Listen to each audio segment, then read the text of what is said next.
Сәлем досым, бүгін 11 сыныптың көбінде, көкейінде жүрген 3 сұраққа жауап беретін болам. Негізі мамандық таңдаудың кез келген YouTube болсын, Instagram болсын, TikTok каналдары болсын, сол жерде сұрақтар келіп жатады. Және де сол сұрақтарға біз біртіндеп өстіп видео форматында немесе Instagram болса оны дайректқа жауап беріп жатам. Бірақ соның өзінде де кейбір сұрақтар жауапсыз қалып жатыр. Сондай жауапсыз қалған сұрақтарды мен кеше тізіп алып, қарап, соның жиі қайталанған 3 сұраққа бүгін жауап беруге тырысатын болам. Сонымен ол қандай сұрақтар? Біріншісі, көп оқушылар белгілі бір мамандықты таңдаған кезде ол бойынша болашақта жұмыс таба аламын ба, жұмыссыз болып қалмайын ба деп ойлап жатады. Және де сондай сұрақтар қойып жатады. Сол сұраққа жауап беретін боламыз. Екіншісі, шетелге қалай оқуға түссек болады деген тақырып. Және де үшіншісі, бұл үшінші сұрақ енді көп оқушылар қорқынышпен маған сұраған сұрақтар болды. 2021 жылы енді форматы электронды түрге ауысады ма, және де ол қалай болады деген сұрақтар бар.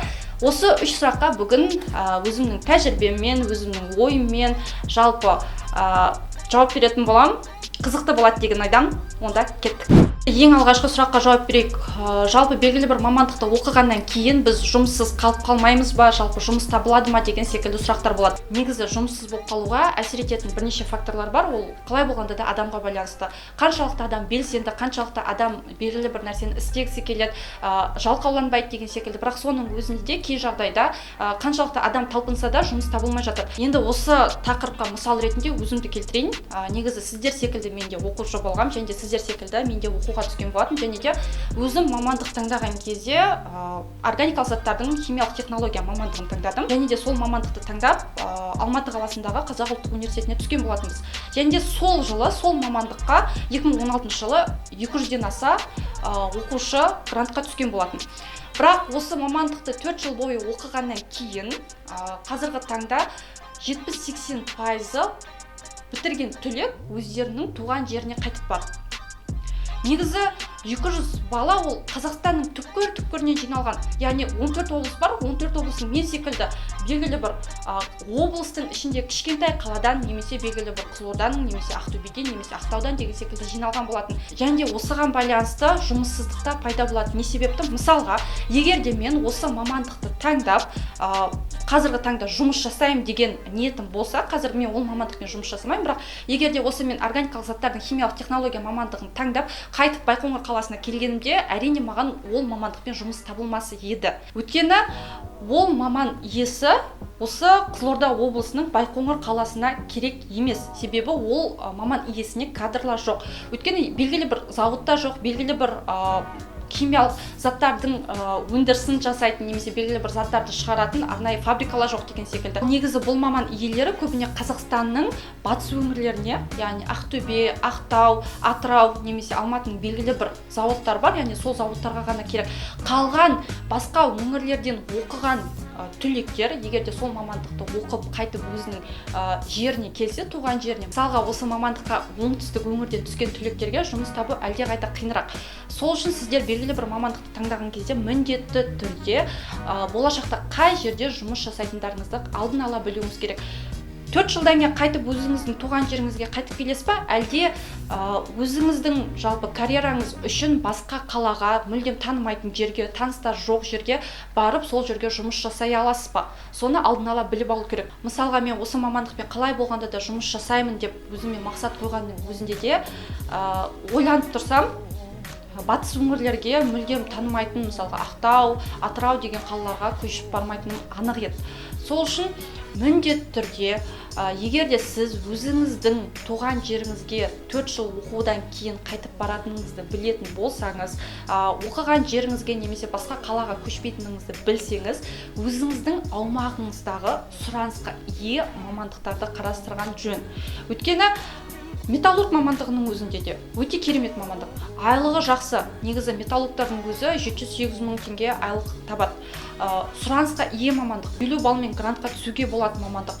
Бірақ осы мамандықты оқып алады да, бірақ өкінішке орай біраз уақыттан кейін маған жұмыс жоқ деп отырады. Өйткені мысалға оқушы Шымкент қаласының тумасы болса, қалай болғанда да 4 жыл оқудан кейін ол қайтып өзінің туған жеріне қайтып сояққа баратын болса, мысалға ата-анасы бар, туған туысы бар, достары бар, класстастары бар деген секілді. Бірақ қалай болғанда да егер де ол орталық Қазақстанға жұмысқа бармаса, мысалға негізі металлургтар орталық Қазақстанға керек. Ол кезде әрине ол жұмыссыз болады, және де оның дипломы түкке де жарамайды. Бір сөзбен айтқанда қатты қағаз болады. Сол үшін достар, өте маңызды нәрсе, егер де сіздер жұмыссыз болғыларыңыз келмесе, өздеріңіздің болашақта қай жерде жұмыс жасайтындарыңызға байланысты. Ал егер де жоқ, мен осы маман иесі боламын, басқа қалаға көшемін, немесе Алматы қаласында, немесе Астанада жұмыс табылады екен, сол жерде қалам десеңіздер, ол кезде без проблем. Негізі осыған байланысты тағы да бір айта кететінім, 2018 жылғы статистика бойынша жалпы дипломын бітіріп шыққан жас түлектің 84 мыңы жұмыссыз. Оны сіздер жаңалықтардан да көрдіңіздер деген ойдамын. Өкінішке орай сондай көрсеткіш, және де егер де сіздер солардың қатарына кіргілеріңіз келмесе, міндетті түрде болашақта қай жерде жұмыс жасайтындарыңызды, жалпы қай жерге баратындарыңызды, және де сол аумақтағы, сол маңайдағы, жалпы сол облыстағы сұранысқа ие және де керекті мамандықтарды оқыған жөн. Енді екінші сұраққа жауап берейік. Шет елге қалай оқуға түсуге болады деген жиі сұралатын сұрақ. Көбіне ағылшынға қызығатын, саяхаттағанды жақсы көретін түлектер сұрап жатады. Және де одан бөлек мысалға Қазақстанның белгілі бір университетіне оқуға түскеннің өзінде де қосымша шетелге баруға бола ма, ондай мүмкіндіктер бола ма деген секілді сұрақтар қойып жатады. Енді осыған тоқтала кетейік.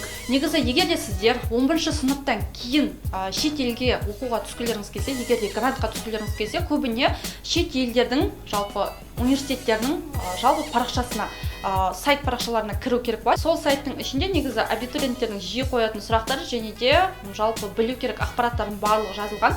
Егер де сіз белгілі бір шет елдің университетіне оқуға түскіңіз келсе, сол жерде қандай документ тапсыру керек, қандай тесттен өту керек. Өйткені шет елге көбіне түсу үшін оларда да әрине грант бөледі. Ол грант онлайн форматында өтеді, яғни онлайн форматында сіздер тест тапсырып, экзамен тапсырып, бір жағынан олимпиада десек те болады, яғни сол тесттерден өткеннен кейін сіздер грантқа түсіп кетуге мүмкіндік болады. Ол әрине ол мамандыққа байланысты. Егер де сіз белгілі бір IT мамандығына түскіңіз келсе, әрине ол көбіне университет физика, математика бағытына және де қосымша ағылшын деген секілді тесттерді тапсыртады. Және сіз 11 класстың оқушысы болсаңыз, осы кезде қай шетелдің университетіне түскіңіз келеді, сол университеттің сайтына осы кездің өзінде кіру керек. Себебі көбіне ондай олимпиадалар күзде немесе көктемде болады. Сол уақытта міндетті түрде ұмытып кетпей, сол уақытқа міндетті түрде кіріп, барынша тестті онлайн форматында тапсыруымыз керек. Негізі олар электронды форматта айтып кеткенде, және де электронды пошталарына жазсаңыздар, сіздерге қандай документтер және де қандай ақпараттар керек екенін уақытылы айтатын болады. Және де оқушылардың көп сұралатын сұрақтардың бірі, ол IELTS керек па, яғни ағылшын деңгейі қаншалықты болу керек деген секілді. Ол енді университетке байланысты. Кейбір университеттер өздері ағылшын тесттерін жібереді электронды формат, ал кейбір университеттер шынымен де IELTS сертификаттарын сұрайды. Сол үшін ол тікелей сіздің қандай, мүмкін Чехия, мүмкін Франция, мүмкін Түркияға оқуға түскіңіз келетін шығар, сол университетке кіріп қарауыңыз қажет болады. Одан бөлек, егер де сіздер ақылы бөлімге немесе қосымша гранттарды білгілеріңіз келсе, осы шет елге оқуға түсетін орталықтар бар, центрлер бар. Оны сіздер Google-ға кіріп обучение за рубежом деп жазсаңыздар, немесе шет елге оқу деген секілді жазсаңыздар, міндетті түрде Google-да барлық ақпараттар бар. Олардың ссылкалары тұрады, және сол ссылкаларға хабарласып жазсаңыздар, әрине ол ақылы өздерінің қызметтері үшін алады, бірақ сіздерге оқуға түсуге көмектеседі. Одан бөлек сіздер Қазақстанның оқу орнына, яғни университетке түсіп те негізі шетелге де оқып қайтуға болады. Ол постдиплом бағдарламасы, немесе сіздер 3-4 курстың кезінде 3-4 айлық жалпы басқа университеттермен алмасу бағдарламасымен барып оқып қайтсаңыз болады. Қазіргі таңда кез келген Қазақстанның университеті ондай мүмкіншілік береді. Яғни ол үшін 1-2 курста жай ғана жүрмей, барынша пысық болып, кафедраның мұғалімдерінен барынша сұрап, қалай 3-4 курста алмасу бағдарламасымен оқуға түсуге болатын сұрасаңыздар, негізі айтып береді. Мысалға, мен Казгуда оқыған кезде группада 13 студент болды, яғни 13 группаласым болды, және де сол группаластарымның 4-еуі 3 курсында Чехияға барып оқып қайтқан болатын. Және де сол жақтан бір жағынан Европаны көріп, бір жағынан демалып, бір жағынан оқып қайтып 4 ай оқып, тәжірибе жинап және де шетелді аралап қайтқан болатын. Негізі ондай мүмкіншіліктер бар, ондай мүмкіншіліктерді университеттер береді. Жай ғана барынша пысық болып, бірінші екінші курс кезінде ағылшын деңгейін өте жақсы меңгеріп, одан кейін қосымша сол кезде мұғалімдерден сұрап, собеседованиеден өтсеңіздер, ол жаққа да оқуға түсуге де мүмкіндік бар. Және жиі қойылған сұрақтардың соңғысы ол негізі бәрі қорқынышпен жазды маған. Апай қалай болады екен деп қойған сұрақтардың бірі болды. 2021 жылы жалпы енді форматы электронды форматқа өзгереді ме дейді. Негізі бұл туралы официальный информация берілген, электронды форматқа өзгереді деген, бірақ оған аса қатты қорқудың қажеті жоқ. Себебі электронды формат болса да, ол ентінің сұрақтары дәл сол қалай береді. Яғни үнемі кездесіп келе жатқан ентінің сұрақтары жай тек қана электронды форматқа өзгереді. Яғни мысалға біз студент кезде екінші курста, үшінші курста кәдімгідей тест центрге барып, бізде тест тапсыратын болатынбыз белгілі бір пән бойынша. Сол кезде сен жай ғана компьютерға отырасың, компьютерға белгілі бір тестті тапсырасың. Дәл солай сіздер тапсырасыздар, қайта енді да мысалға бланкты бояп отырсаңыздар, оған уақыт кетпейді, электронды басып шығасыздар, және де сол арқылы ентіні тапсырасыздар. Одан қорқудың қажеті жоқ, себебі ентіде кездесетін сұрақтардың барлығы жай ғана компьютерлік вариантпен сіздерге беріледі. Және де осы жылы енді қиын болады екен, немесе өткен жылғыдан қиын болады екен деген секілді қауесетке сенудің қажеті жоқ. Себебі өткен жылғы мен осы жылғы ентінің қиын болуын негізі 2 жылда да енді тапсырған түлек қана айта алады. Бірақ менің өзім тәжірибемде ентіні 2 рет тапсырған оқушыны аса қатты көп көрген жоқпын. Ол тек қана белгілі бір кітап болмаса, бірақ 2 жылда да ентінің жалпы қиын болуы бірдей болады. Просто оны көбіне ентіға дайындалмаған, шпорға сенген, соткаға сенген оқушылар айтады. Ал егер де сіз дайындалған болсаңыз, нұсқаларды жалпы тесттерді қарасаңыз, ол кезде әрине берілген сұрақтар кездеседі. Себебі негізі ентіде әр жыл сайын сұрақтар 30%-ға ғана өзгереді. Яғни әр жыл сайын сұрақтар кездеседі, сол сұрақтар келеді, 70% сол сұрақтар. Осы жылы тек қана 30%-ға ғана өзгереді. Сол үшін бұрынғы, яғни тесттермен өткен жылғы, оның алдыңғы жылғы тесттермен және де сұрақтармен, кітаптармен дайындалсаңыздар, ол сұрақтар кездеседі.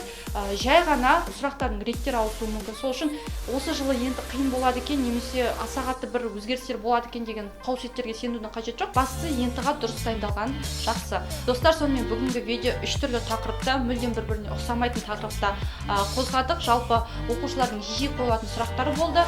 Осылай сіздер әрине сұрақтар қойсаңыздар, міндетті түрде мен жауап беретін боламын. Және де қаншалықты видео ұнаса, соншалықты лайк басып жүріңіздер, өйткені ол маған әрине мотивация болады, ал сіздерге 2-3 секундтық қана шаруа.